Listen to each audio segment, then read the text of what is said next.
د لوی بخښونکي خدای په نامه ګورئ که د ټاکنو کمیسیون فکر کوي چې د ټول نمایندان به پخلا کړي او د دوی سره به د خبرو د لارې یو تفاهم ته ورسیږي دا ناممکنه ده. همپالنه او ځینې نور ټاکنیز ټیمونه د دوی سره په هیڅ وجه اصلا نه مني. یوه موضوع دوی سره ده هغه چې مخکې اشاره ورته وشوه 3 لکه رای باید قرنطین شي. دې کې چون او چرا او دا مسایل نشته دی، یعنی دا د دوی صلاحیت نه دی او د ټاکنو کمیسیون جدي نه دی که نه د ټاکنو قانون د 10 ماده مطابق دغه ټیمونه باید څارنوالۍ ته معرفي شي ځکه د دوی په کار کې کار لري. کله چې قانون په واضح ډول وایي چې هغه ټیمونه هغه اشخاص حقیقي او غیر حقیقي اشخاص چې د دوی په چارو کې لاسوهنه وکړي هغه مجرم دي. دوی کې جدیت نشته دی اصلا. هغه قوانین چې د دوی تر مخې پراته دي د هغې سره په هغه ډول دوی برخورد نه کوي. ولې ټاکنې ځنډوي؟ ولې یو څو اشخاص راجګیږي، یو څو لنډغر راجګیږي د ټاکنو کمیسیون مخ ته درېږي؟ ولې د دوی دفترونه تړي؟ هلته پولیس موجود، هلته امنیتي ځواکونه موجود دي، مراجعه د هغې ته وکړي. هغه 12 کسان چې د ټاکنو کمیسیون دفترونو مخکې راټول شوي دي د هغې سره قانوني برخورد وکړي. چون هغه قانوني دا اعتراضات نه دي لکه دوی چې کوي. دوی جګیږي، دروازې تړي، هلته پیکا موجود دي، هلته موټر موجود دی، هلته مسلح اشخاص موجود دي غیر قانوني. دا په څه معنا ده؟ دا په دې معنا چې دوی د زور څخه کار اخلي بنان دوی د قانوني برخورد ورسره وکړي. ټاکنې دې نه ځنډوي.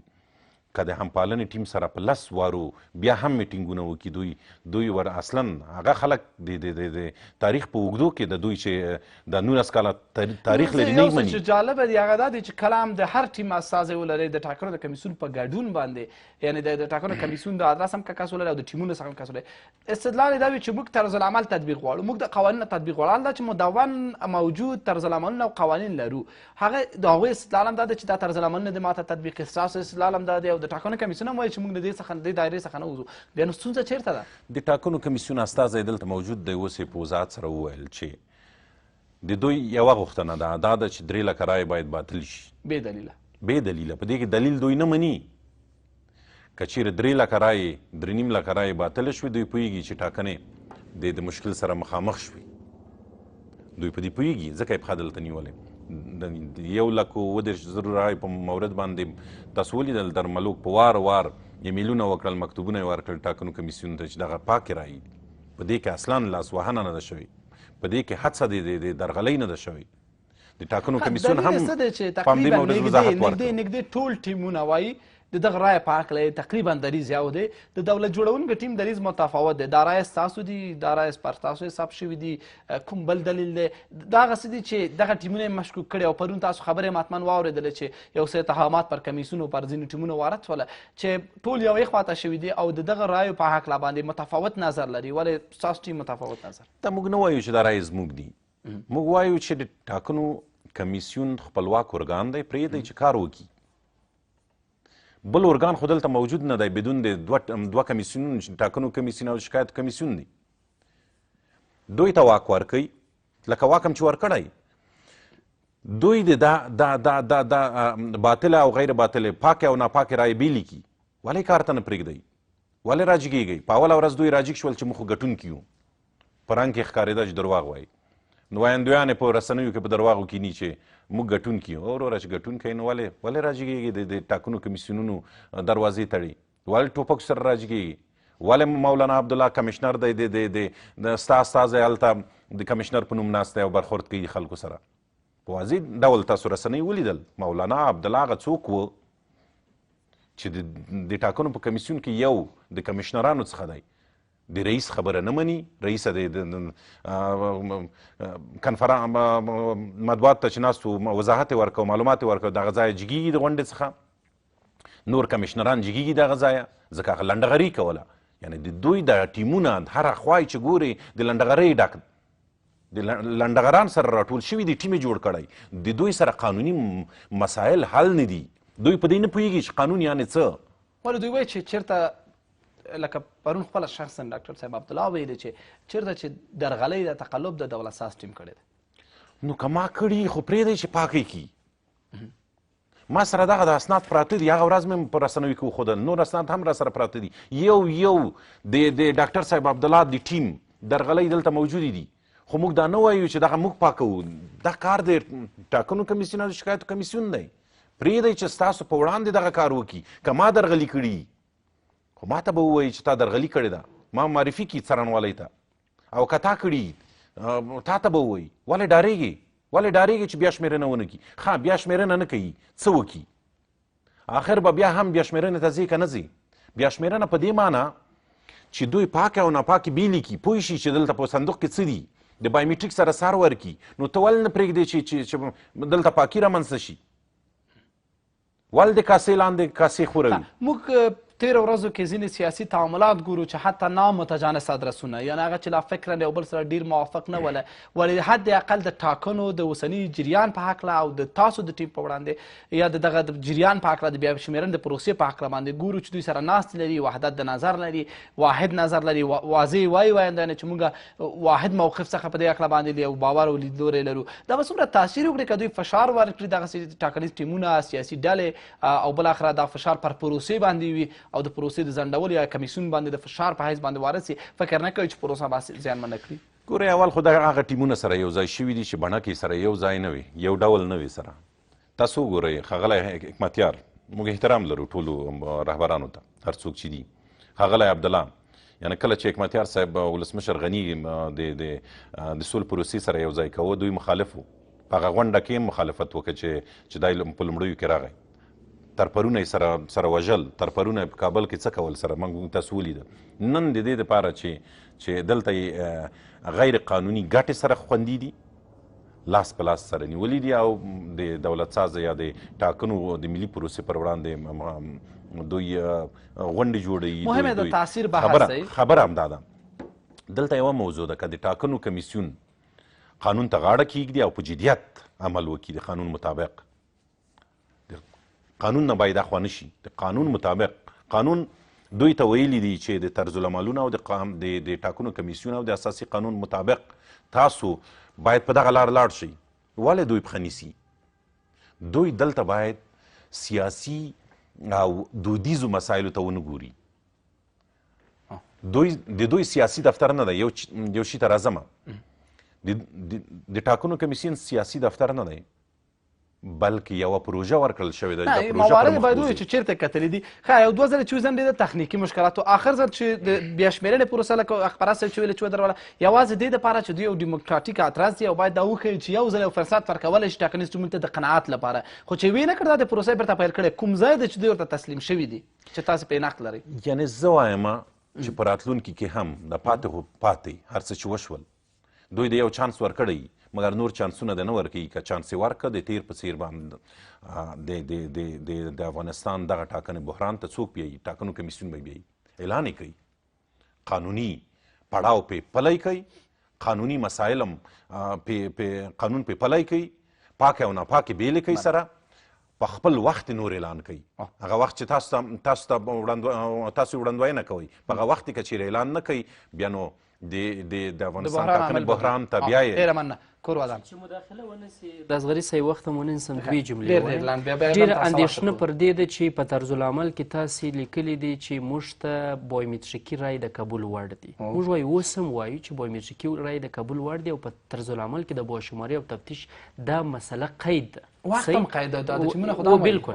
اوس موږ وایو، دوی وایي چې دغه 400 ایس ډي کارټونه چې ورک سوي دي، دا خو بایومیټریکي معلومات نسته. نو تاسې څنګه دغه محلونه یا مرکزونه وړي باشماري او تفتیش ته، در حالې چې په طرز العمل کې دي چې یوازې معیار موږ ته بایومیټریک دی؟ موږ وایو دغه مراحل خو طی سوي د بایومیټریک په دې دستګاو کې. دا چې ایس ډي کارټ ورک سوی دی د یو کارمند څخه یا یو ځای ستونزه راغلې یا یو زورمن کار مشکل جوړ کړی، هغه بېله خبره ده. مګر د دغه طرز العمل پر اساس باندې چې بیا باشماري او تفتیش کیږي، هغه رای ته چې اعتبار ورکول کیږي هغه به بایومیټریک وي چې طرز العمل تطبیق سو بیرته. ډېره مننه بیا هم تاسو راګرځات به مېلمنو ته ورکړو کافي ډېر موارد موجود و ستاسو په هکله یو له موارد چې دولت جوړونکي ټیم درلوده هغه دا دی چې په جرأت سره بېطرفۍ سره او تحصیل لاندې لاړ نه شي د کمیشنرانو منځ کې اختلافات ته اشاره وشوه دا کارونه باید نه خپل کار مخ ته بوځئ اعلان یې کړئ ډېر تخنیکي مباحث چې اصغري صاحب بیا مطرح کړله هغه دا و چې تاسو که دغه بحث په شروع کوو که هغلته د طرزالعمل خبره کوئ طرزالعمل کې بیا د بایومټریک رایې په هکله مې اوس ویل شوي چې هغه زماني قید یادونه شوې ده وایي دا نشي کوئ چې یوازې په یو عاطفي بحث سره حل کړو چې خلکو رایه ورکړې او باید درناوی ورته وشي دا تخنیکي بحث هم دی طرزالعمل باید تطبیق شي دویم دا ده چې کله تاسو د قناعت کوشش کوئ ولې دا د قناعت میکانیزم مو ډېر جامع نه کړ رسنۍ د دوی بنسټونه ټول نمایندان چې ټول لیدلي وای چې او موږ قناعت وکړو تخنیکي ادرسونه قناعت وکړو دا چې ټیم یې نه کوي دا سیاسي ګټه لري نو ټیم به ټولو تر نقد لاندې نیولی مخکې تر دې چې باشمارۍ ته د افغانستان ټاکنو خپلواک کمیسیون ولاړ سي د دې ټولو طرفونو سره موږ جدا جدا بحثونه همدغه جدا تر نقد لاندې اجازه راته راکوئ یعنې ټیفا او فیفا په یو ورځ راغوښتل سوی بحث سوی دی د مطبوعاتو سره بله ورځ بحث سوی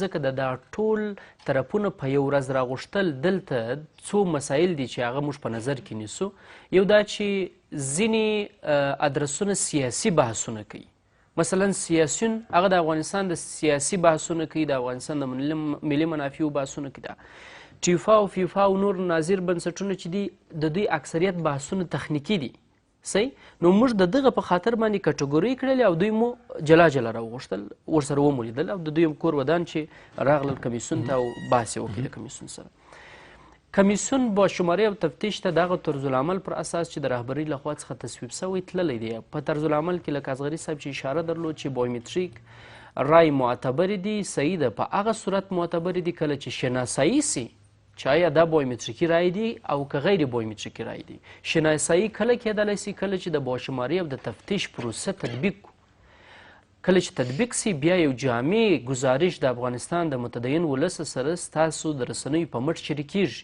چې موږ په 4,000 محلونو کې ټاکنیز نظام تطبیق کړي په دغه محلونو کې غیر بایومټریکي رای پیدا سوي چې هغو ثبت نه درلودی مثلا بایومټریکي معلومات یې نه درلود نو بناء په دغه اساس باندې دا بایومټریکي رای دا غیر بایومټریکي رای معتبرې ونه ګڼل سول بل باشماري او تفتیش د دوه پلانو پر اساس باندې ترسره کیږي یو هغه پلان دی شکایتونو ته د رسیدګۍ کمیسیون موږ ته راکړی دی یو هغه پلان دی چې د افغانستان د ټاکنو خپلواک کمیسیون خپله غواړي د خپل پلان پر اساس باشماري او تفتیش وکړي جناب ستانکزی صاحب د باشماري او د تفتیش منطق څه دی که داسې یو سفید په سترګو جدا کېدلی بایومټریک او غیر بایومټریک او یا د ټاکنیزو ټکټونو په خبرو جدا کېدلی نو بیا باشماري او تفتیش باید په قانون کې نوی ذکر سوی فقط اجازه راکړه دلته یو پوښتنه مطرح کیږي د بایومټریک او غیر بایومټریک رایو بحث د ټولو سره حل دی بالکل سمه ده ولې بحث دا دی چې په دې بایومټریک رایو کې دغه د 1,20,000 1,02,000 رایو په هکله باندې تخنیکي مشکلات موجود دي چې طرزالعمل وایي دا باطلې دي نه